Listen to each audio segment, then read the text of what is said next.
सज्जनों, एक यादगार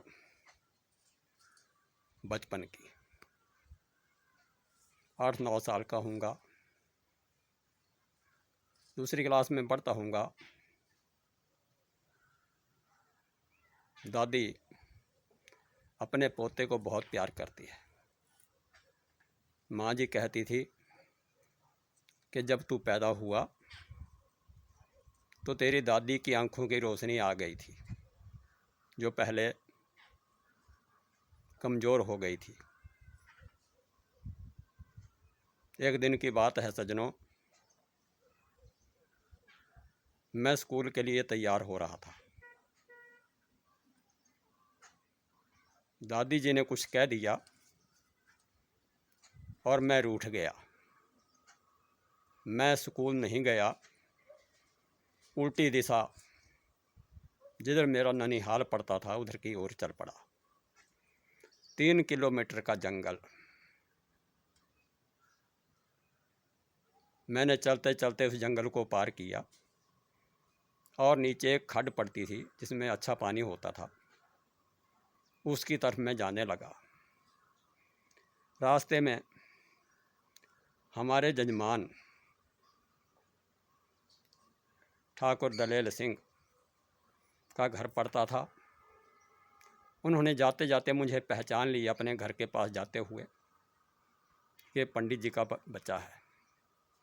उन्होंने मुझे पूछा, बेटा तुम कहाँ जा रहे हो? मैंने कहा, ननिहाल जा रहा हूँ। उसने मुझे रोका, पकड़ा और अपने एक गौशाला के कमरे में बंद कर दिया। बाहर से कुंडा लगा दिया। सज्जनों, मैं चुपचाप बैठा रहा। घर में माँ दुखी हुई मेरे लिए कि मैं कहाँ चला गया। अब दादी ने शब्द कहे थे। दादी जी मेरी बड़ी बहन को साथ लेकर मुझे ढूंढने के लिए चल पड़ी। चलते चलते वो उसी जजमान के घर के पास पहुंची और उन्होंने जजमान से पूछा कि हमारा लड़का इधर तो नहीं आया है। तो उन दलेल सिंह जी ने कहा, हाँ जी, हमने आपके बच्चे को रोक रखा है। और उन्होंने गौशाला का कुंडा खोला, दरवाज़ा खोला और दादी के हवाले मुझे कर दिया। दादी को मेरे पर बहुत गुस्सा आ रहा था। दादी ने अपने गले की चुनरी ली और उससे मेरी दोनों टांगों को बांध दिया और लगी घसीटने। चादरों से लेकर के अपनी चुन्नी को पकड़ करके लगभग 100 मीटर की चढ़ाई होगी, वो घसीटती जा रही थी और मेरी बड़ी बहन दया करके मुझे छुड़ाने की कोशिश कर रही थी, परंतु दादी जी मान नहीं रहे थे। उन्होंने घसीटते हुए ही वो 100 मीटर की चढ़ाई मेरी चढ़वा दी। मैं भी दोनों हाथ पीछे ज़मीन पर लगाता हुआ किसी न किसी तरह ऊपर की तरफ जा रहा था। सज्जनों, चढ़ाई चढ़ने के बाद दादी जी ने मुझको छोड़ा और फिर छठी लेकर के मेरे पीछे दौड़ी।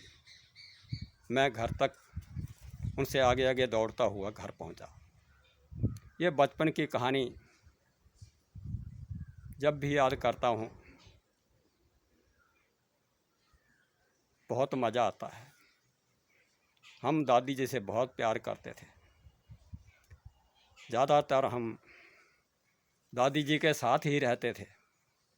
दादी जी हमें कहानियाँ सुनाया करती थी, अपने पास बिठाया करती थी और जब उनकी टांगों आदि में दर्द हुआ करता तो हमें दबाने के लिए कहा करती थी और हम दबाते थे।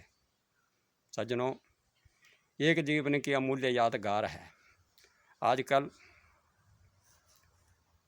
दादा को अगर पोतों का सुख मिल जाए तो एक बड़ी भाग्य वाली बात है। दादों के पोतों के ऊपर जो अधिकार है वो जितना पहले था उतना ही आज भी है। परंतु वह प्यार आज नहीं मिलता है। वो ताड़ना, वो पालना, वो दादी की कहानियाँ सुनाना सब याद आता है एक मीठी यादगार के रूप में। आपकी सेवा में पेश है छोटा सा वीडियो। धन्यवाद। जय हिंद। जय हिंद।